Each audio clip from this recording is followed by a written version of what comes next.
The Velveteen Rabbit, written by Margery Williams.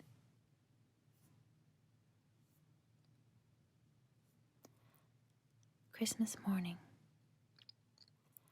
There was once a Velveteen Rabbit, and in the beginning he was really splendid. He was fat and bunchy, as a rabbit should be. His coat was spotted brown and white.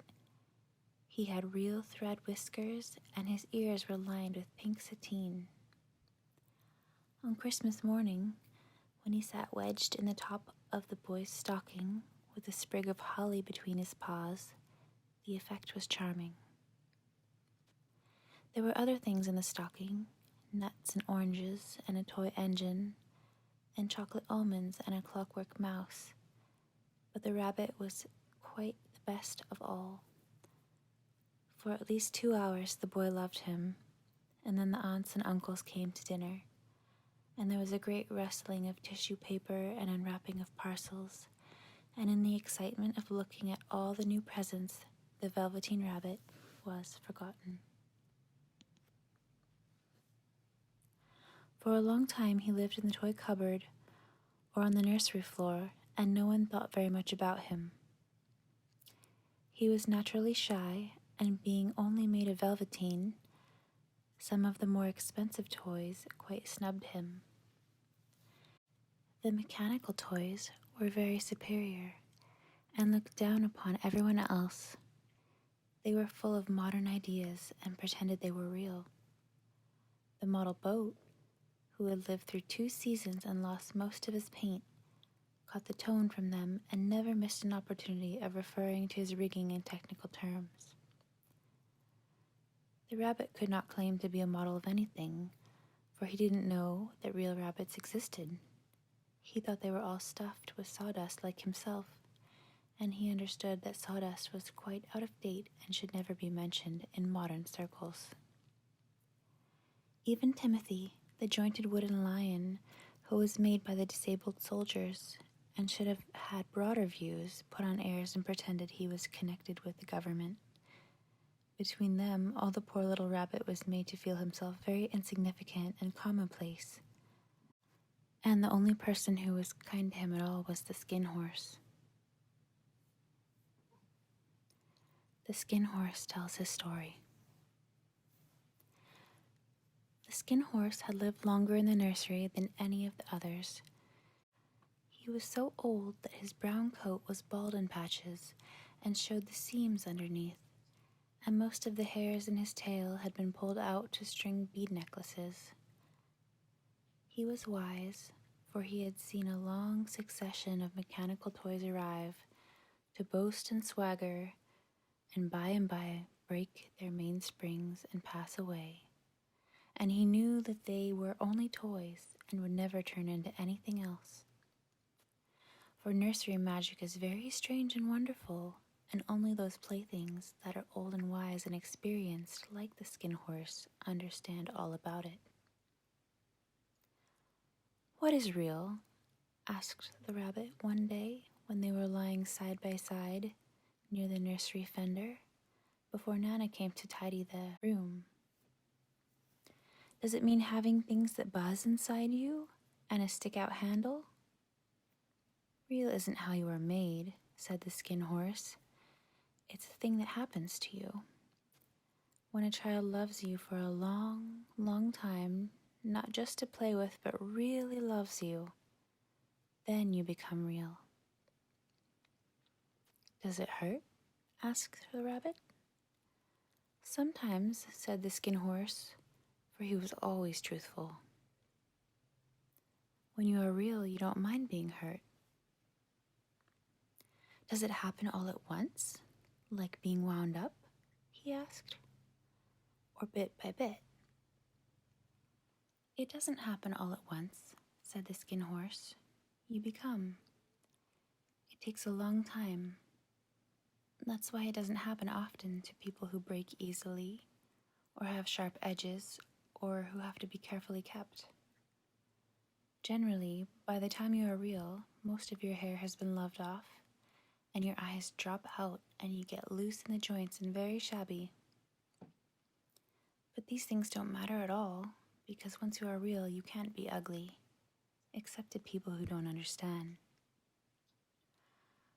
I suppose you are real, said the rabbit. And then he wished he had not said it, for he thought the skin horse might be sensitive. But the skin horse only smiled. The boy's uncle made me real, he said. That was a great many years ago. But once you are real, you can't become unreal again. It lasts for always. The rabbit sighed. He thought it would be a long time before this magic called real happened to him. He longed to become real, to know what it felt like. And yet, the idea of growing shabby and losing his eyes and whiskers was rather sad.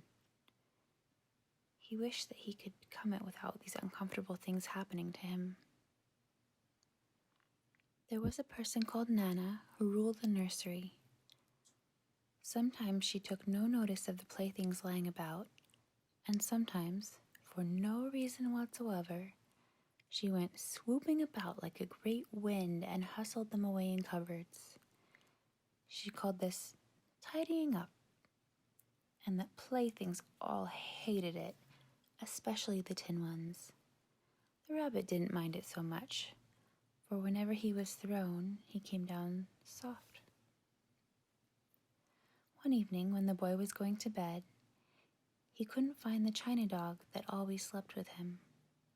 Nana was in a hurry, and it was too much trouble to hunt for china dogs at bedtime, so she simply looked about her, and seeing that the toy cupboard door stood open, she made a swoop. "Here," she said, "take your old bunny. He'll do to sleep with you." And she dragged the rabbit out by one ear and put him into the boy's arms. That night, and for many nights after, the Velveteen Rabbit slept in the boy's bed. At first he found it rather uncomfortable, for the boy hugged him very tight, and sometimes he rolled over on him, and sometimes he pushed him so far under the pillow that the rabbit could scarcely breathe. And he missed, too, those long moonlight hours in the nursery when all the house was silent, and his talks with the skin horse. But very soon he grew to like it, for the boy used to talk to him and made nice tunnels for him under the bedclothes that he said were like burrows the real rabbits lived in.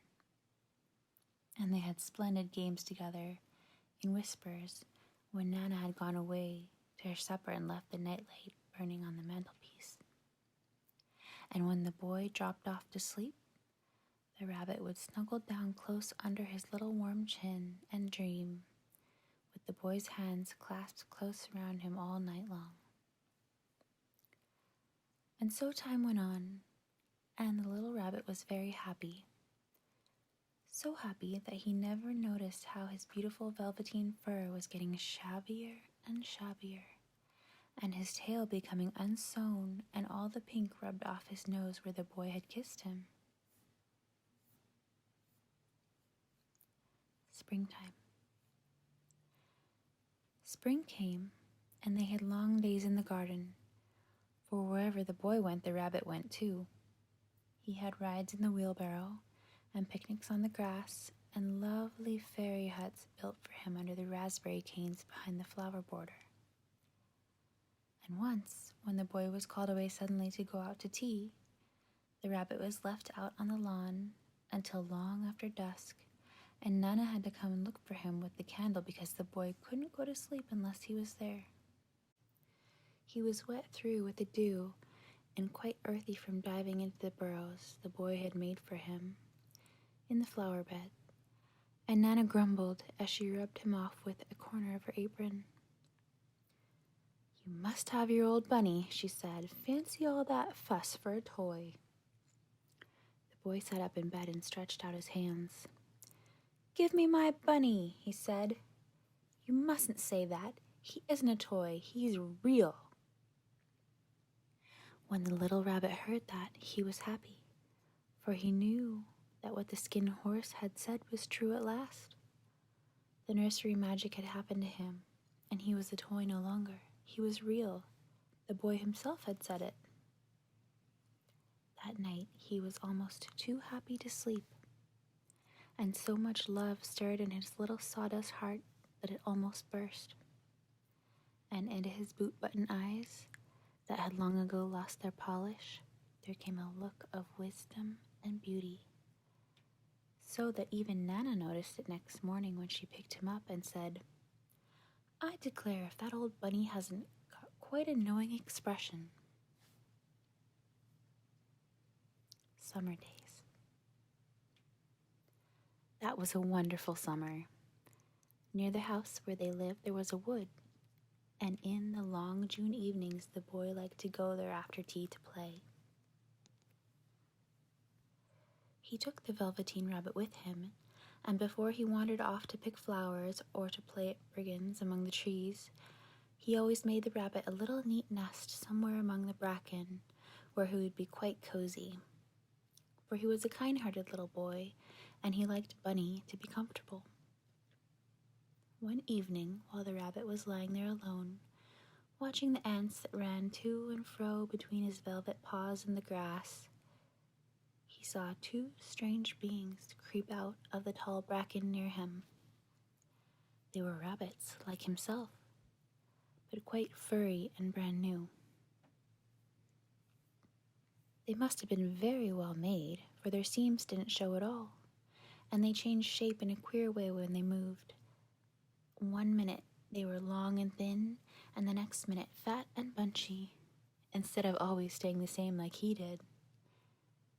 Their feet patted softly on the ground, and they crept quite close to him, twitching their noses, while the rabbit stared hard to see which side the clockwork stuck out, for he knew that people who jump generally have something to wind them up, but he couldn't see it.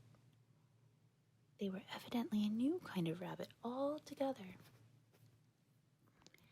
They stared at him, and the little rabbit stared back, and all the time their noses twitched. "Why don't you get up and play with us?" one of them asked.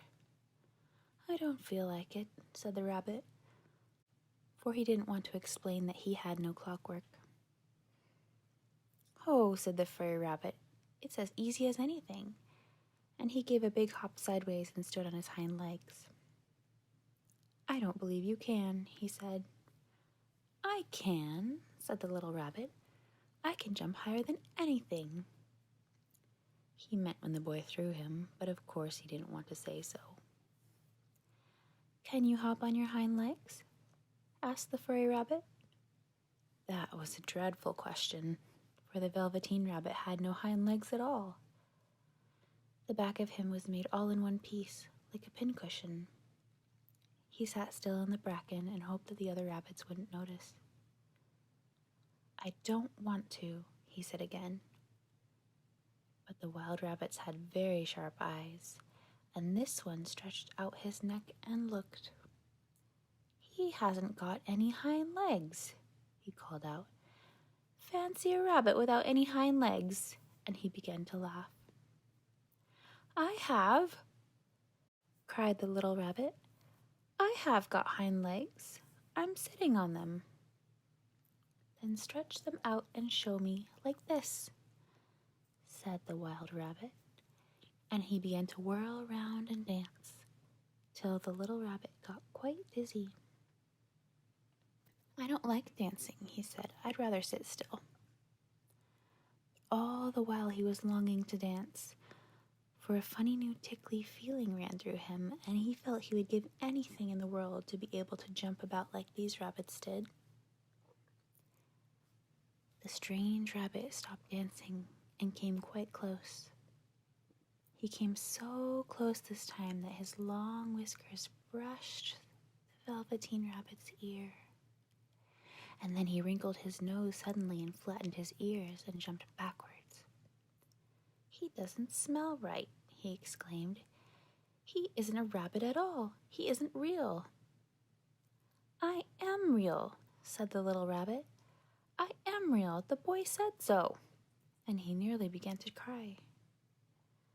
Just then there was a sound of footsteps, and the boy ran past near them, and with a stamp of his feet and a flash of white tails, the two strange rabbits disappeared. "Come back and play with me," called the little rabbit. "Oh, do come back. I know I'm real." But there was no answer. Only the little ants ran to and fro, and the bracken swayed gently where the two strangers had passed. The Velveteen Rabbit was all alone. "Oh dear," he thought. "Why did they run away like that? Why couldn't they stop and talk to me?" For a long time he lay very still, watching the bracken and hoping that they would come back. But they never returned, and presently the sun sank lower, and the little white moths fluttered out, and the boy came and carried him home.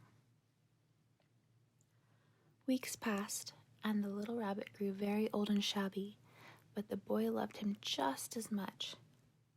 He loved him so hard that he loved all his whiskers off, and the pink lining to his ears turned gray, and his brown spots faded. He even began to lose his shape, and he scarcely looked like a rabbit anymore, except to the boy. To him, he was always beautiful, and that was all that the little rabbit cared about. He didn't mind how he looked to other people, because the nursery magic had made him real, and when you are real, shabbiness doesn't matter. Anxious times. And then one day, the boy was ill. His face grew very flushed, and he talked in his sleep, and his little body was so hot that it burned the rabbit when he held him close. Strange people came and went in the nursery, and a light burned all night, and through it all the little Velveteen Rabbit lay there, hidden from sight under the bedclothes, and he never stirred, for he was afraid that if they found him, someone might take him away, and he knew that the boy needed him. It was a long, weary time, for the boy was too ill to play, and the little rabbit found it rather dull with nothing to do all day long. But he snuggled down patiently and looked forward to the time when the boy would be well again, and they would go out in the garden amongst the flowers and the butterflies and play splendid games in the raspberry thicket like they used to. All sorts of delightful things he planned, and while the boy lay half asleep, he crept up close to the pillow and whispered them in his ear. And presently the fever turned, and the boy got better. He was able to sit up in bed and look at picture books, while the rabbit cuddled close at his side.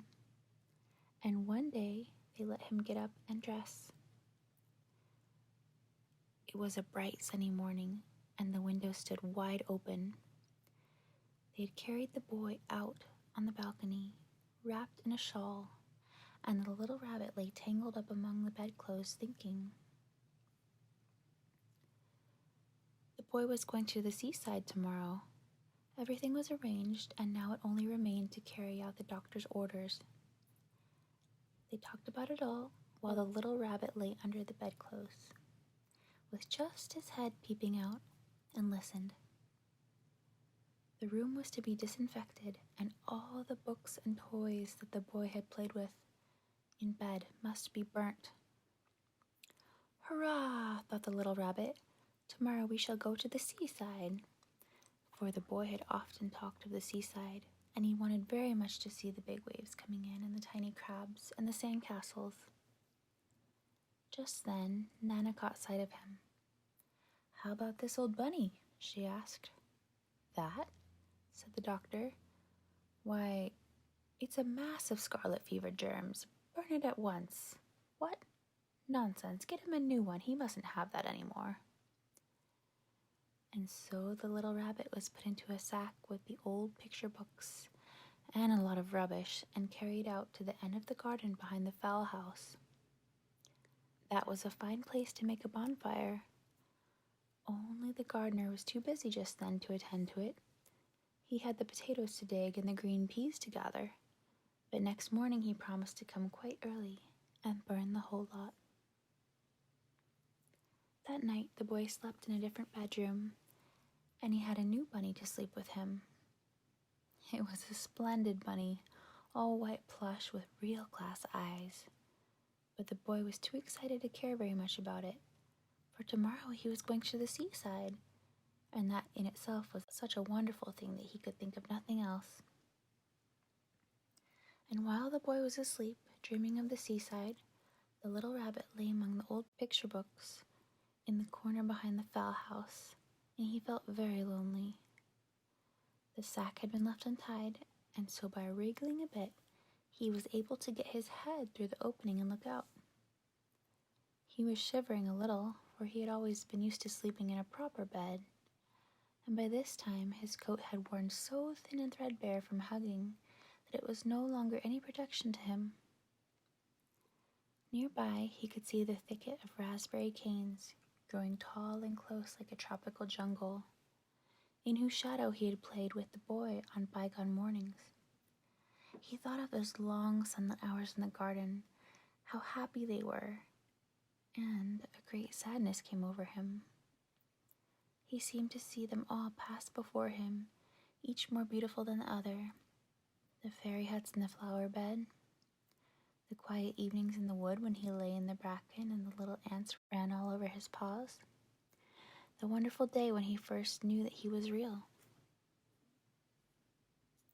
He thought of the skin horse, so wise and gentle, and all that he had told him. Of what use was it to be loved and lose one's beauty and become real if it all ended like this?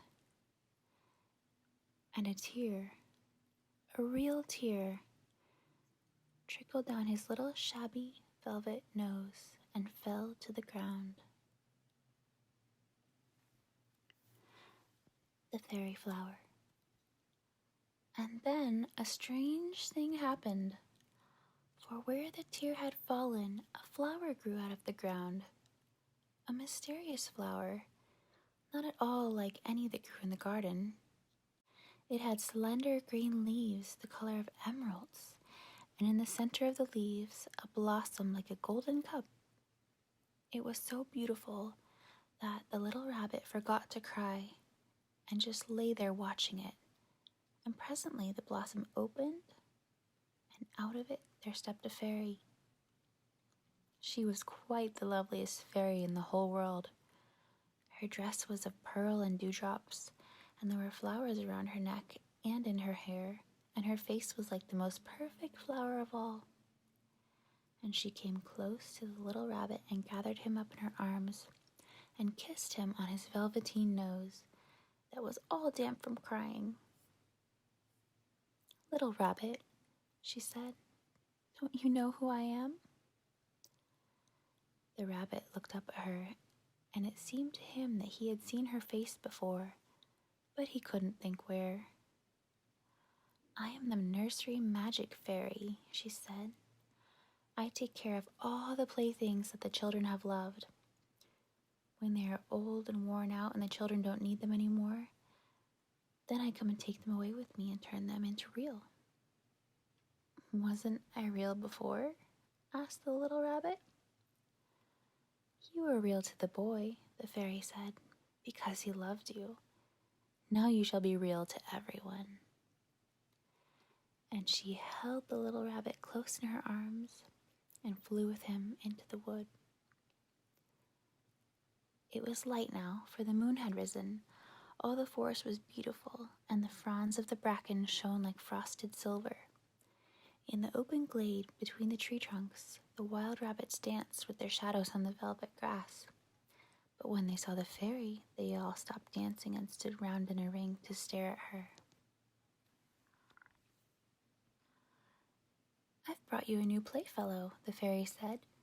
"You must be very kind to him and teach him all he needs to know in Rabbitland, for he is going to live with you forever and ever." And she kissed the little rabbit again and put him down on the grass. "Run and play, little rabbit," she said. But the little rabbit sat quite still for a moment and never moved. For when he saw all the wild rabbits dancing around him, he suddenly remembered about his hind legs, and he didn't want them to see that he was made all in one piece. He did not know that when the fairy kissed him that last time that she had changed him altogether. and he might have sat there a long time, too shy to move, if just then something hadn't tickled his nose, and before he thought what he was doing, he lifted his hind toe to scratch it. And he found that he actually had hind legs. Instead of dingy velveteen, he had brown fur, soft and shiny. His ears twitched by themselves, and his whiskers were so long that they brushed the grass. He gave one leap, and the joy of using those hind legs was so great that he went springing about the turf on them, jumping sideways and whirling round as the others did, and he grew so excited that when at last he did stop to look for the fairy, she had gone. He was a real rabbit at last, at home with the other rabbits. At last, at last. Autumn passed in winter, and in the spring, when the days grew warm and sunny, the boy went out to play in the wood behind the house. And while he was playing, 2 rabbits crept out from the bracken and peeped at him. One of them was brown all over, but the other had strange markings under his fur, as though long ago he had been spotted, and the spots still showed through. And about his little soft nose and his round black eyes there was something familiar, so that the boy thought to himself, "Why, he looks just like my old bunny that was lost when I had scarlet fever." But he never knew that it really was his own bunny, come back to look at the child who had first helped him to be real. The end.